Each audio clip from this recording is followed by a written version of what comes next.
Olá, amigo internauta. Estamos de volta agora com o segundo bloco da entrevista com o Nelson Machado, nosso colega frespiano do concurso de 1979 com ingresso em 1982. Ocupou funções relevantes na Secretaria da Fazenda do Estado de São Paulo, foi ministro do Planejamento, Orçamento e Gestão e também da Previdência Social no governo Lula. De modo que o nosso entrevistado conhece profundamente o tema sobre o qual conversamos nesse segundo bloco da entrevista, que é a Previdência Pública. E para dar início a esta série de perguntas, nós vamos então ouvir a pergunta do colega José Roberto Lobato. Obrigado. Nelson, uma das questões recorrentes na imprensa é essa questão do déficit da Previdência, né? Então, uma pergunta bem simples, quer dizer, e sempre no sentido de exigir, recomendar uma continuidade, aprofundamento deste processo de reforma previdenciária, né? Até que ponto que essas estatísticas que falam do déficit da Previdência são verdadeiras? Como é que é a contabilidade, como é que é contabilizada essa história toda, né? Você que teve experiência por dentro. Veja, Lobato, eu acho que tem muito debate ideológico nisso, né? O que não é nenhuma surpresa, afinal de contas nós estamos discutindo interesses, tá certo? E claro, cada um vai buscar defender as suas ideias da maneira mais veementemente possível, né? Então, de um lado, nós temos posicionamentos catastrofistas, né? A presidência vai quebrar amanhã, blá, blá. Do outro lado também nós temos visões idílicas do mundo, né? O maná cairá do céu para sempre. Nenhuma das duas coisas para mim está adequada, né? Então veja, essa discussão do déficit na Previdência é uma discussão importante. Eu enfrentei essa discussão em 2006, quando fui ministro, em 2007, quando nós abrimos o primeiro fórum para discutir a questão da Previdência. Eu acho que dos dois lados tem verdades e exageros. Então, primeira questão, é verdadeiro que nós estamos caminhando para uma mudança significativa na curva demográfica, tá certo? Essa curva, ela caminha para estabilidade e depois para redução. O Brasil envelhecerá inexoravelmente cada vez mais rápido. Alguns dizem que vamos envelhecer antes de ficar rico, continuando pobre, o que é um problema, tá certo? O que é um problema. Mas, inexoravelmente, isso é dado do IBGE, é dado palpável, conhecido, né? A taxa de mortalidade caiu, a taxa de fecundidade caiu, a nossa expectativa de vida aumentou, tá certo? Então, vai crescer, não tenha dúvida disso. Bom, do outro lado, como é que financia esse negócio? Nós podemos discutir aqui o déficit, mas ele não é nem relevante, porque tá bom, o déficit da Previdência, ano passado foi 40 bilhões, vai cair mais 3%, vai crescer 4%. Não, isso é um jeito de fazer, de apontar as contas em função das receitas que foram derivadas para isso, mais as contribuições, mas ao fim e ao cabo, quer seja com contribuição, quer seja com imposto, porque dizer, não, isso aí quem tem que pagar é o Tesouro. Tá bom, o Tesouro tira de onde? Cobra imposto. Então, quer seja de contribuição, quer seja de imposto, o fato objetivo é que a geração que estiver trabalhando sustenta a geração que não está trabalhando. É assim. Na realidade, a Previdência, nós temos que entender, e as pessoas às vezes demoram para entender isso, ou não querem entender. Previdência social é um pacto entre gerações. A geração que está aposentada agora, nós trabalhamos para pagar essa aposentadoria deles. Eles estão vivendo com isso, tá certo? E eu espero que os meus filhos, os filhos de todos nós, trabalhem no futuro para pagar a minha. Eu não pretendo morrer tão cedo, tá certo? Então, tenho que pagar a minha. Então, é um pacto de geração. E o mais interessante desse pacto é que esse pacto ele é escrito agora, entre os beneficiários, que será pago por aqueles que nem nasceram ainda. Tem que ter, sim, será que eles vão? E a pergunta que nós que estamos escrevendo, o pacto, temos que fazer é: será que eles vão querer pagar isso mesmo lá na frente? Será que nós não estamos colocando um ônus muito grande para eles pagarem para a gente? São dúvidas que têm que ser colocadas, são preocupações que têm que estar colocadas. Então, veja, eu entendo que no Brasil, e cada país tem a sua previdência, que é fruto da sua história, nós temos um modelo previdenciário bastante inteligente, bastante interessante. Nós temos a aposentadoria, vamos chamar assim, universal, que é uma rede de proteção social, que paga um teto de 3 mil e poucos reais, mas ela é universal. E ela é uma previdência cujo contrato maior é o da repartição, não é de capitalização.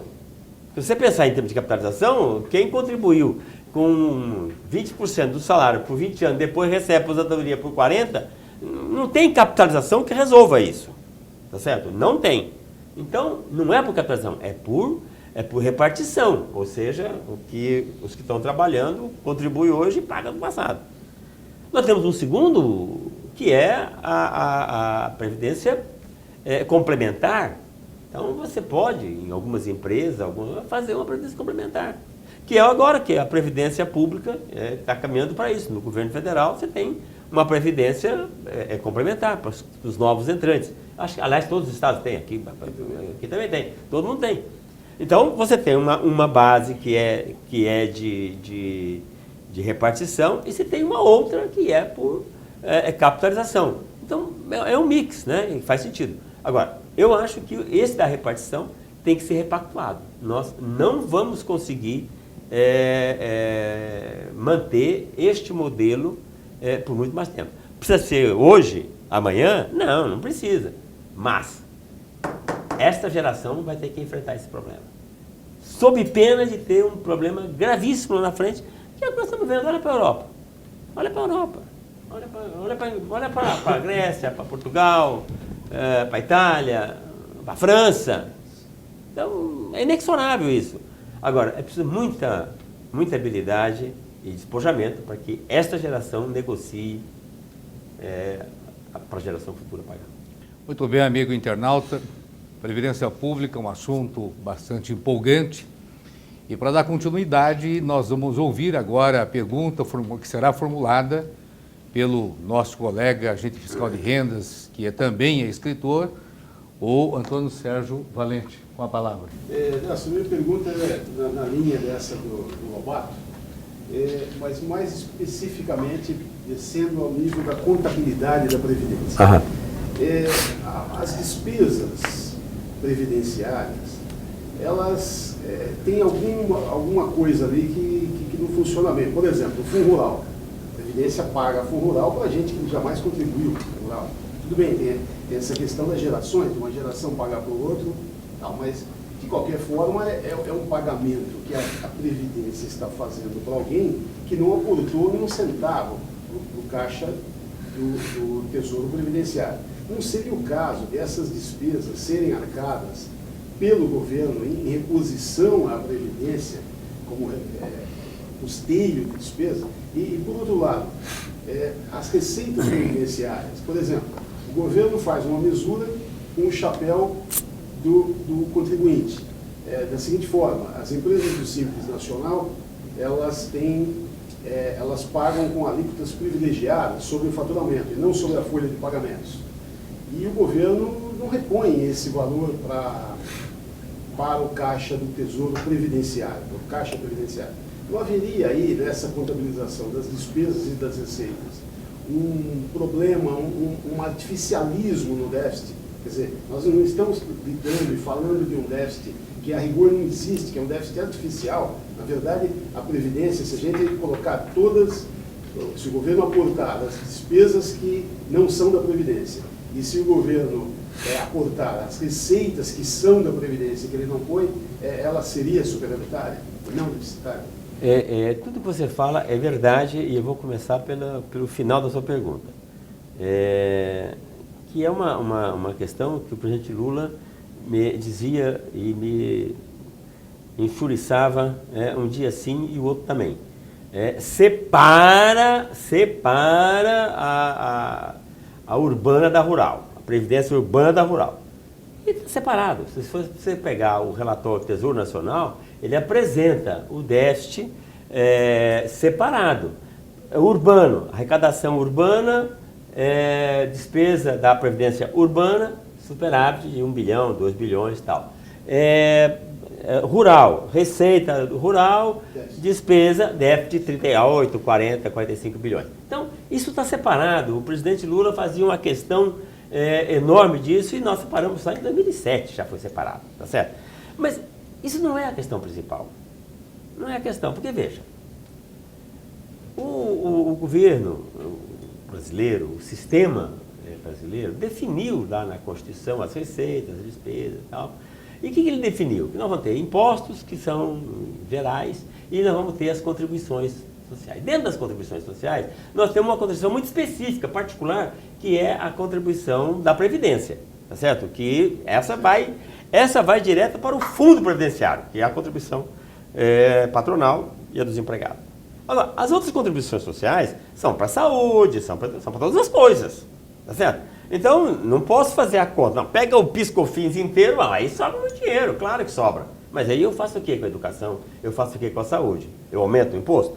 Não pode. Nós estamos numa carga tributária que hoje todo mundo reclama, tá certo? Aliás, eu só vejo propostas para desonera aqui, desonera ali, parará e tal, tira. Né? Então, não é possível. Então, o que nós temos? Nós temos um conjunto geral de tributos, de impostos e contribuições para ser arrecadado e fazer o serviço público. No caso específico da Previdência, nós temos lá a parte da contribuição patronal. Então, separando a contribuição patronal e dos empregados urbanos com as despesas de previdência, de aposentadoria, de pensão, de salário, de auxílio-doença, etc., neste momento está superavitário. Agora, a tendência inexorável de déficit. Não tem conversa, não tem mágica aqui, certo? Não tem mágica. A tendência é inexoravelmente de déficit.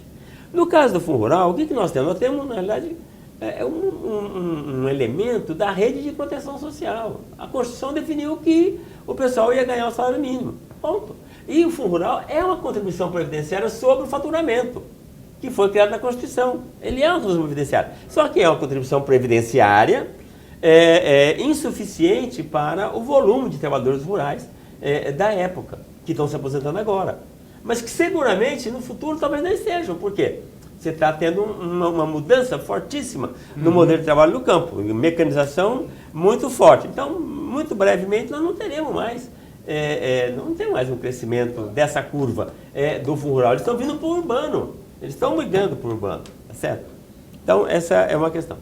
A outra questão que se fala muito é a questão do Simples. Você pergunta, não, porque as empresas do Simples, antes eles pagavam sobre a folha, depois passaram a pagar sobre o faturamento, uma parcelinha e tal. Eu não sei por que cargas d'água, eu estava ministro quando essa coisa aconteceu, e confesso que eu não tive nenhuma participação, mas na hora que definiu o Simples, definiu a repartição da arrecadação, o que ficaria com as contribuições, o que ficaria com a Previdência, a arrecadação da Previdência aumentou. A distribuição, porque você pega daquele volume do faturamento, você podia ter pego, sei lá, 20, mudou a base, tá certo? Era 20% da folha, agora 8, 9, 10% do faturamento. Só que aquele 8, 9, 10%, como é simples, uma parte é imposto de renda, outra parte é PIS/COFINS, outra parte é Previdência. Um pedacinho da Previdência ficou um pedação. Então, a arrecadação subiu. Se você pegar as estatísticas de 2005, 2006, 2007, você vai perceber claramente o momento da arrecadação. E é no Simples. Tá certo? Mas também não significa nada. Por quê? Porque o déficit vamos chamar, da parcela rural que é paga pelo Tesouro continuou sendo mandada pelo Tesouro. Certo? Então, eu acho que essa não é a questão central. Para mim, eu acho que isso é uma discussão, sinceramente, de sexo de anjo. Tá certo? Se a gente compreender que Previdência é um pacto entre geração, que nós temos uma base que é por repartição, a outra parte, hoje, é por capitalização, nós temos que entender se esse pacto geracional que está feito agora, ele é justo e sustentável. Porque eu não posso ter um pacto que seja sustentável, mas não seja justo. Mas também não posso ter um pacto justo que não seja sustentável. E eu acho que nós estamos nos aproximando do momento decisivo de decidir isso. Pode não ser agora, pode ser ano que vem, mas eu disse em 2006, não é agora, não precisa essa pressa e tal, mas em 2007 eu iniciei o fórum, o presidente Lula mandou iniciar o fórum. Infelizmente o fórum não chegou a lugar nenhum. Perdeu uma grande oportunidade. Perdeu. Eu acho que 2015 deverá ter outro fórum para trabalhar isso. Muito bem, dando continuidade a esta brilhante entrevista com o nosso colega Nelson Machado, ex-ministro da Previdência, nós vamos apimentar um pouco mais esta entrevista e vou passar a palavra agora ao colega AFR, aposentado José Carlos Fernandes, com a palavra. Caro Nelson, a questão demográfica e o envelhecimento da população, de certo modo, já não vem sendo compensada pela contribuição dos inativos do serviço público. E, no caso do setor privado, o próprio crescimento do mercado de trabalho, a inclusão social e até mesmo o maior faturamento das empresas, gerando maior arrecadação tributária e previdenciária. Também não reforçam a receita e suprem as despesas adicionais que a Previdência terá com os idosos do futuro. E acrescento, a repressão à demanda do idoso, através do arroxo previdenciário, não é um tiro no pé da própria Previdência? Veja, meu criado, eu acho que o que você coloca é relevante, é muito importante, mas eu acho que não chega a resolver o grande problema que é isso. Alguns exemplos simples. A contribuição que nós fazemos, nós aposentados fazendo nesse momento. Nós estamos recolhendo em torno de 11%, acho que é isso, né? 10, 11%. 11%. Bom, tem 90%. Se a gente pensasse, mesmo em termos de capitalização, nós não contribuímos, faça a conta, eu desafio a fazer a conta. Pega quanto é que você contribuiu ao longo da vida e agora pega o que você está recebendo ao longo da aposentadoria e você vai perceber que você não contribuiu e nem continua contribuindo o suficiente para receber o que você recebe. No caso você, eu, né? Não é, você aqui é apenas ilustrativo. É você, eu, nós, né? Nós todos. Tá certo? Nós todos. Tá certo? Então, isso não é verdadeiro. Não é verdadeiro. Em termos de capitalização, nós não capitalizamos o suficiente para receber. É claro que nós estamos falando em média. Quando eu falo, eu espero viver até os 90. Se eu viver até os 90, que eu espero viver, tá certo? Eu contribuí por pouco mais do que 30 e poucos anos e vou receber por mais quase 50. Bom, não há capitalização que feche essa conta. Isso só é possível pelo pacto geracional. E o pacto geracional é um pacto histórico. Os pais cuidam das crianças desde a caverna. Cuidam das crianças, tá certo? E depois ele espera que quando ele ficar um pouco mais velho, os filhos cuidem dele. Repartam a caça com ele. Repartam a espiga de milho com ele. Que não faça como em situações de muita penúria, como ocorria, né, no começo do século com os esquimós, que foi muito bem relatado naquele romance, não sei se vocês tiveram chance de ler, A Terra das Sombras Longas. E o sujeito, quando fica velho, não tem mais como caçar, ele sai do iglu e vai morrer. Vai ser comida de urso, porque ele já não tem mais o que fazer. Bom, não quero ser comida de urso, eu quero que me tratem da minha saúde, etc. Então, é um pacto geracional. Eu acho que não é suficiente. Não é suficiente a nossa contribuição que nós fazemos. É evidente que ninguém está propondo aqui um arroxo e um terminar. Não, pelo contrário, pelo contrário. A visão que eu tenho, que eu acho que a grande maioria das pessoas que conviveram comigo no governo tem, é que nós precisamos fazer um ajuste para manter a justiça e a sustentabilidade. Justiça e sustentabilidade. Então, nós temos hoje quase 30 milhões de pessoas de benefícios da Previdência Social. Estamos perto de 30 milhões. A população é 200 e tanto. 200 e pouco, tanto não, 200 e pouco. Se você pegar 30 milhões de benefícios, multiplicar por 2 ou 3, nós temos mais da metade da população que recebe benefício. Bom, isso é relevante, isso é muito importante. O Brasil tem hoje uma das melhores redes de proteção social, por pior que seja. Não, 500 reais, mas isso é uma rede de proteção social. Isso incluiu as pessoas no mercado de trabalho, mercado de consumo e na cidadania. Nós temos que preservar e potencializar isso. Agora, para isso, nós precisamos pensar pequenas regras do futuro. Por exemplo, imaginar que trabalhando 30 anos, no caso de mulher, professora, tal, 25, 28, 30 anos, e recebendo 40, 50 anos de aposentadoria, o sistema não aguenta, tá certo? O país vai continuar crescendo, vamos ter mais renda, eu acho que isso é importante, vamos poder dar melhores condições de vida para a nossa população como um todo, mas é preciso estudar esse pacto. Não dá para a gente se aferrar nos direitos que tinha quando iniciou o processo, onde a arrecadação era enorme e os benefícios eram pequenos, e agora, quando nós estamos tendo exatamente o contrário. A pirâmide etária vai mostrar, daqui a mais 10, 15 anos, nós vamos ter mais pessoas com 60, 70, 80 anos do que com 10, com 6, 7, 8 anos. Então, é uma questão física, tá certo? Ou você consegue guardar um recurso, então, a capitalização, você consegue guardar um recurso lá na frente e torcer que não haja crise, não haja guerra, não haja intempérie, não haja isso, não haja aquilo, tá certo? Para você ter uma aposentadoria. Ou, o que eu acho mais relevante, combinar isso com a capacidade da geração futura, com guerra, com peste, com o que quer que seja, cuidar da geração anterior.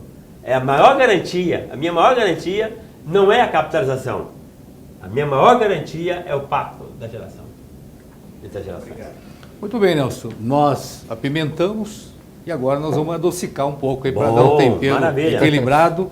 E nós vamos ouvir aí o colega Milton Coimbra, que vai te formular a quarta pergunta deste bloco. Palavra, Milton. Nelson, em qualquer organização ou sistema social, a percepção de justiça ou injustiça é importante ser gerenciada e você acabou de falar brilhantemente sobre o assunto, a questão da justiça, né? A pergunta que eu vou fazer é uma questão mais prática, um pouco mais concreta, com relação ao chamado fator 95, né? Hoje você tem essa tendência, que a gente não sabe o tamanho dela, das gerações mais novas saírem de casa cada vez mais tarde, começarem a trabalhar mais tarde, recolher mais tarde. Por outro lado, você tem pessoas que às vezes têm uma condição social um pouco mais desfavorável, que já trabalham há muito tempo. Então, esse fator 95, que soma idade e tempo de contribuição, pode ser gerar uma percepção de justiça, ou pelo menos numa primeira leitura que a gente faça disso. E como é que você vê isso? Você acha que deveria dar um peso maior para o tempo de contribuição e não para a idade? Como é que você enxerga essa questão do fator 95 e a diferença do tempo de contribuição entre as gerações? Esse modelo de 65, 85 para mulher, 95 para homens, 85 para mulher, esse somatório, é um modelo, vamos chamar assim, inteligente, de tentar substituir o fator previdenciário, né? O que é o fator previdenciário? O fator previdenciário foi aquele fator que na reforma do Fernando Henrique eles definiram, que mostra o seguinte: quanto mais longe o segurado esteja dos 60 anos, você tem um fator negativo para aplicar no valor, na correção. E se estiver acima, ele potencializa, fica um fator maior que 1, então ele aumenta a aposentadoria. Ou seja, É um instrumento para levar a uma definição racional, né, do segurado para não se aposentar muito cedo, para não ter uma redução do seu benefício. Tá? Se ele aposentar mais tarde, ele tem um acréscimo de benefício. Esse é o instrumento que a ideia era essa, era para substituir a idade mínima. Na realidade, ele aparece como substituto da idade mínima. A discussão para substituir o fator pelo fundador é muito grande, então uma das propostas que colocou é essa. Tem uma justificativa, e a justificativa é essa que você colocou. Quer dizer, se eu coloco uma regra para aposentar com um período de contribuição mais de idade mínima, eu chego para 95, a gente pode combinar. 55 com 40 anos de serviço, se ele começou a trabalhar com 15, tá certo? Então ele pode combinar isso. Mas hoje em dia já está cada vez menos frequente, né? Primeiro, já não pode trabalhar mais com 15, é proibido, né? Acho que a idade mínima agora já é 16. Eu comecei a trabalhar com 13, tá certo? Eu registrei com 14, tá certo? Mas hoje já só pode com 16. Então, tem esse significado. Mas eu acho que ele, na realidade, ele é um paliativo, tá certo? Ele é um paliativo porque ele troca, na realidade, 6 por meia dúzia. Aliás, troca 6 por 5,8. Né? Porque esse modelo, ele cria, inclusive, uma despesa um pouco maior para a Previdência. Na média, há uma aposentadoria, em tese, mais cedo do que com o fator previdenciário, em tese. Estou dizendo em tese, por quê? Porque mesmo o fator previdenciário, na prática, está sendo derrubado. Né? Os tribunais estão admitindo a desaposentadoria. Então, o segurado se aposenta, passa a receber, com aquela mudança também que teve em função do julgamento, de que a aposentadoria não quebra o vínculo empregatício. Então, o segurado se aposenta, continua trabalhando, certo? Continua trabalhando, deixa de contribuir com a Previdência, nesse caso, deixa de ter a retenção do fundo de garantia, trabalha mais 10, 15 anos, sei lá o quanto quiser, o quanto for necessário, e aí desaposenta e torna a aposentar agora com um fator. Antes a Previdência cobrava, se você fosse desaposentar, tinha que devolver os benefícios. Então, a legislação é tão intrincada que acabou criando, acho que um sistema bastante custoso para a Previdência. Não vai ser possível manter isso. Então, cada vez mais é um tipo de jogo de gato e rato. Quer dizer, ao fim e ao cabo, a sociedade tem que pagar. Tá certo? Parece muito justo. Tá? Tem justiça nisso. Eu estou trabalhando, estou contribuindo, tem justiça nisso. Tá certo? Agora, nós estamos tratando, não é de capitalização, nós estamos tratando de pacto das gerações, de repartição de receita. É disso que nós estamos tratando. Então, não sei se é tão justo assim, mas se há um direito, as pessoas têm que ir atrás do seu direito. Agora, eu acho que as gerações têm que repactuar isso. Muito bem, agora nós já vamos para a sobremesa. Encerrando este segundo bloco, nós vamos ouvir agora a pergunta que será formulada pelo Valente. Esse pacto entre gerações tem um custo exagerado para a sociedade do futuro, sobretudo se algumas regras atuais persistirem, como essa que leva em conta a idade e não o tempo de contribuição. Entra nessa equação do fator 95, a idade como elemento. Você pode ter um sujeito que começou a trabalhar aos 45 de idade, contribui só com 45, ele contribui com mais 25 e ele teria lá os 95 aos 70 anos. Se aposentaria aos 70, claro, ele vai morrer logo em seguida, porque ele... Ou não, né? Não, estamos caminhando para 100 anos, né? 120, né? Talvez não, porque ele começou a trabalhar com idade, ele tem muita energia para gastar ainda. Mas se você não acha, então são duas perguntas nessa mesa. Se você não acha que isso pode causar assim, um ônus grande para o futuro e trazer essa necessidade da qual você se referiu, de um novo pacto, uma nova reforma previdenciária, mas você não acha que essa reforma deveria sempre levar em conta o critério da proporcionalidade em relação ao tempo trabalhado? Não fazer como nessas últimas reformas que houve, que esse critério não foi muito respeitado. Quer dizer, por exemplo, se eu tenho, pela regra vigente, a necessidade, a condição de me aposentar com 37 anos contribuição, se eu vou mudar esse patamar para 45, por exemplo, em vez de trabalhar mais 8 anos pela nova regra, eu vou aplicar em 33, 37 avos, que era o que eu já tinha, e aí eu fecharia com 40 e não com 45. Quer dizer, só para ter um princípio de justiça aí para aquela geração de transição, porque senão você transfere um ano. Você não acha que isso é... Então, a minha sugestão lá em 2006, nessa discussão do novo pacto entre as gerações, alterar, todo mundo enxerga a questão demográfica, todo mundo está vendo isso, não tem ninguém que não veja. Patrões, sindicatos, governo, todo mundo está vendo isso. É mais ou menos como aquela história, ó, vai bater, tá, todo mundo vendo que vai bater, mas o pessoal fala, ó, vai bater e deixa o carro andar, o carro está andando, né? A minha visão lá em 2006, e continua sendo agora, é que a gente, ao acertar isso, devia acertar essa nova modelagem para os entrantes no sistema, tá certo? Os que estão aí, os que já estão aposentados, ou os que já estão a meio caminho, a meia viagem, continuam com as suas regras, tá certo? Nós ainda temos tempo para fazer isso, acho. Eu já estou fora já há alguns anos, né? Acho que nós ainda temos tempo para fazer isso.